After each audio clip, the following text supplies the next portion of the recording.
Hello বন্ধুরা, কেমন আছেন সবাই? আশা করি সকলে অনেক অনেক ভালো আছেন। আমি বিগত কয়েক মাস আগে আবরারুল হক আসিফ সাহেবকে নিয়ে একটি ভিডিও তৈরি করেছিলাম। সেই ভিডিওগুলোতে আপনারা সব থেকে বেশি কমেন্ট করেছেন যে আবরারুল হক আসিফ সাহেব বিবাহিত না অবিবাহিত। যেহেতু সবার কমেন্টের রিপ্লাই আমার একার পক্ষে দেওয়া সম্ভব হয়েছিল না, তাই আমি আপনাদের একটি রিপ্লাই ভিডিও তৈরি করে দিলাম।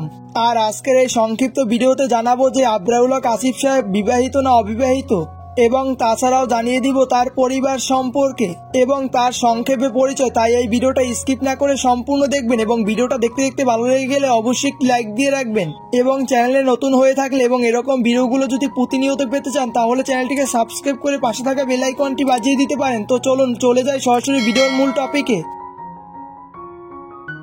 ফার্স্ট অফ অল আসা যাক তার পরিবার নিয়ে। তার পরিবার 4 সদস্য বিশিষ্ট।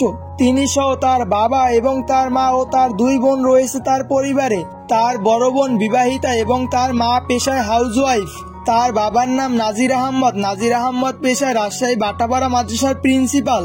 তার জন্ম খুলনা বাগেরহাট জেলার মোল্লারহাট থানার কাহলপুর এলাকায় এবং তার বর্তমান ঠিকানা হলো রাজশাহী কামরুজ্জামান পার্কের সামনে এবং সেখানেই তার বাসা। তো যাই হোক, এখন আসা যাক ভিডিওর মূল টপিকে। তিনি বিবাহিত না অবিবাহিতা? আর আপনাদের রিকোয়েস্টের কারণে কিছুদিন আগে আমি তার সম্পর্কে তার কাছে এই প্রশ্নটি উপস্থাপন করি। এর উত্তরে তিনি বলেন আমি এখনো বিয়ে করিনি। সো আশা করি আপনাদের সকলের প্রশ্নের উত্তর এই ভিডিওর মাধ্যমে পেয়ে গেছেন। আর ভিডিওটা ভালো লাগলে অবশ্যই একটি লাইক দিয়ে রাখবেন।